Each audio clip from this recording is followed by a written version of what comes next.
success of the event also raises critical questions about its integrity. Was the fight purely a money-making spectacle, leveraging the star power of Mike Tyson and Jake Paul, or was it a genuine competition marred by unmet expectations? Critics argue that the staggering payouts are a testament to the event's commercial focus, rather than its athletic merit. Paul's fights are 100% scripted. When Mike Tyson fought Jake Paul, he hit him with a strong right hand. Jake Paul then made this face to signal to Mike to calm down. He also made the same face when he fought Tyron Woodley. It literally looks like he's sending a signal. Jake Paul knocked Tyron Woodley out with a right hook. Tyron Woodley just so happened to face plant, which is very unlikely. Tyron Woodley got knocked out in the perfect position to promote. The lawsuit alleging that Mike Tyson and Jake Paul fixed their much-hyped fight has introduced a dramatic legal twist to an already controversial event. This development could force both fighters to face these explosive accusations under the scrutiny of a court of law, where every aspect of their actions, motivations, and communications surrounding the fight would be dissected. If the claims are proven true, the ramifications would be catastrophic, not only for Tyson and Paul as individual athletes, but for the reputation and future of professional boxing itself. Saying to the feedback on the fight, you can clearly see Tyson was holding back his punches. They just want me to lose. That's the only way they would have thought it was entertaining. And people are like, oh, it's rigged because look at him on the pads, but he didn't do this in the fight. Because someone is back, you dumb. People don't realize my power. That is true. And my jab and my speed and my ability and my footwork to get. For Tyson, a living legend whose career has already spanned glory and controversy, this could tarnish his legacy irreparably, reducing his incredible accomplishments to mere footnotes in a narrative dominated by scandal. For Paul, a rising influencer-turned-boxer trying to carve out credibility in the sport, this would be a devastating blow to his burgeoning career, branding him as an opportunist rather than a legitimate contender. Beyond the personal stakes, the implications for the sport of boxing could be even more profound. A lot of people are happy, would be happier if he never does this again. Stephen A., you said he looked old. Yeah, he is old. He's 58. And there's a reason why you stepped away from the game 20 plus years ago. If you thought you still had that in you, you would have kept fighting. You said you didn't have that in you anymore.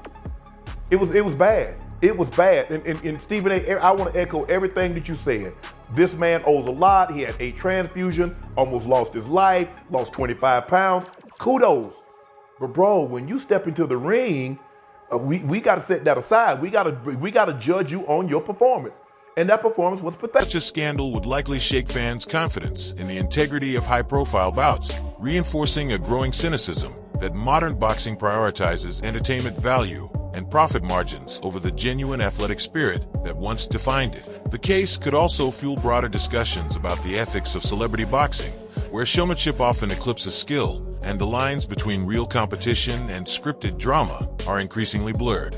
Mike Tyson versus Jake Paul, it's come out now. It was rigged. I can't believe it. You know, you have to question the validity of boxing these days when you can't trust 2 professionals to get in the ring and do their best against each other. And instead you find out Mike Tyson pulling his punches, not trying to hurt Jake Paul. Absolute disgrace. I thought better of them. You know, I really did. I thought that Mike Tyson, especially, Iron Mike, he was just going to go in there and knock Jake clean out. But here he is, not trying. I'm so disappointed in him. This legal battle threatens to become a watershed moment for the sport, forcing promoters, athletes, and regulatory bodies to confront uncomfortable truths about the current state of boxing. The outcome could set a precedent that either restores faith in the sport's authenticity or plunges it further into the realm of spectacle-driven skepticism.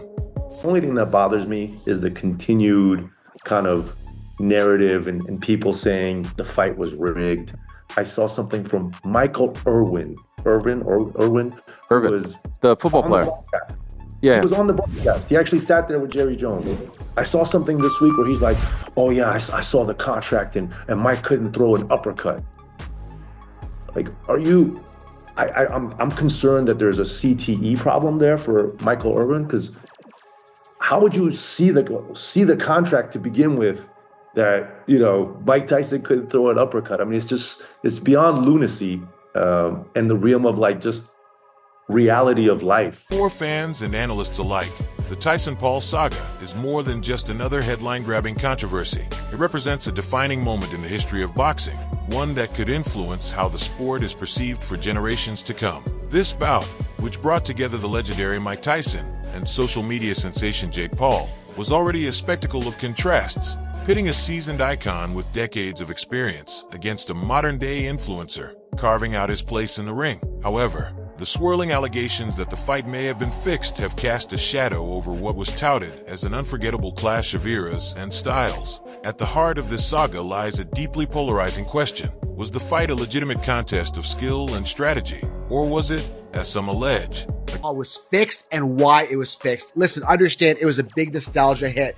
It got our attention. It was a big financial promotion for everybody, and it actually worked. Now, the fight was absolutely terrible, and it feels like Paul was holding back his punches, and at times Mike Tyson was holding back punches. If these guys went full out on each other, right, it would look bad on Jake Paul for knocking out a guy that's twice his age, right?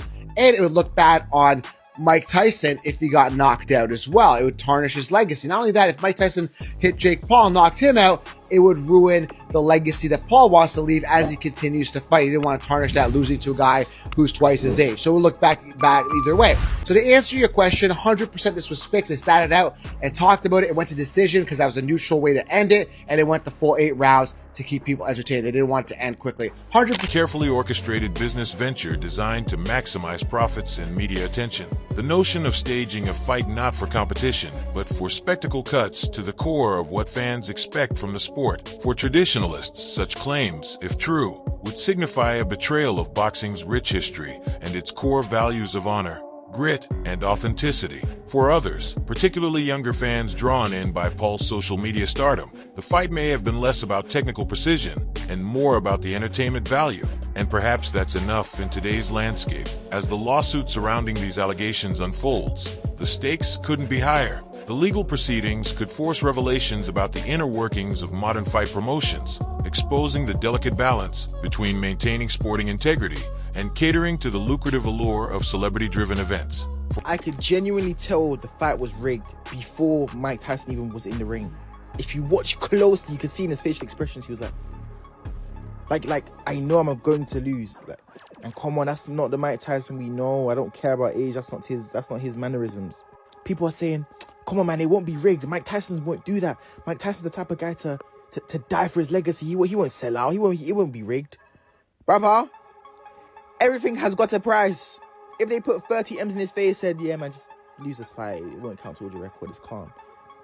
You think me like, no, I refuse to. I've got a legacy to fight for. No, he won't do that. It was literally rigged. I feel in my for boxing, a sport already grappling with declining viewership and criticism over the quality of its matches. This moment could serve as a critical crossroads. Will the truth behind the bout come to light? Or will it become yet another enigmatic chapter in boxing's long history of controversies and conspiracies? For the sport's diehard supporters, this case serves as a test of whether boxing can reclaim its reputation as the sweet science, a domain where athletic excellence prevails over theatrics. For skeptics, it is a cautionary tale about how easily boxing can fall victim to its own hunger for relevance in an increasingly entertainment-driven world. As the legal drama plays out, the world will be watching with bated breath, eager to see if the allegations hold water or if they will dissipate into the ether of speculation. This was a regulated professional bout by the Texas Department of Licensing and Regulation, the Texas Athletic Commission. And we were partners with Netflix, the biggest media company in the world, who's a public company. And for anyone to suggest that this was in any way a rigged fight, they're either dumb or they're looking for attention. And I get it, like putting up posts that, proof it was rigged, this was rigged. That gets you good engagement. And a lot of people comment and a lot of people like and a lot of people share. And we're in an attention economy.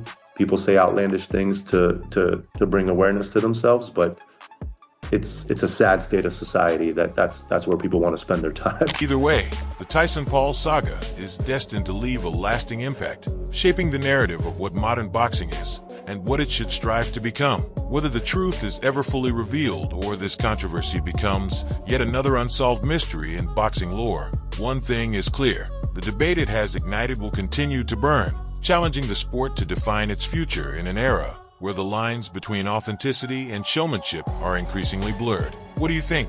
Was this fight a calculated play for profit? Or were the critics simply expecting too much from a 58-year-old legend and a controversial newcomer? Let us know your thoughts in the comments below. And don't forget to like and subscribe to Knockout Updates for more boxing news and analysis.